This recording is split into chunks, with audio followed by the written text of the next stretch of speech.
নমস্কাৰ বন্ধু বান্ধৱীসকল, আজিৰ কবিতা শিতানলৈ আপোনালোকক স্বাগতম জনাইছোঁ। আজিৰ কবিতা বিষাদ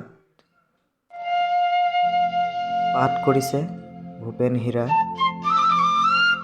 যুগুতাইছে জান্তি বৰা আৰু লেখিকা হ'ল শ্ৰীমতী জোনালী ভূঞা। বিষাদ।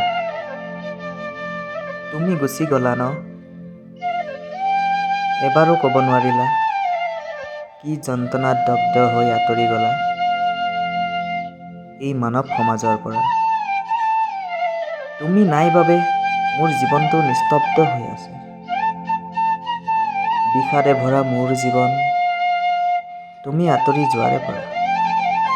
স্তব্ধ মোৰ হিয়া, স্তব্ধ মোৰ বেদনা।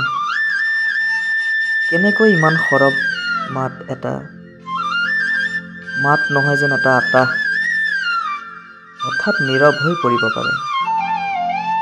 মই কল্পনা কৰিব পৰা নাছিলোঁ তুমি যে মোৰ পৰা হঠাৎ গুচি যাবা বুলি।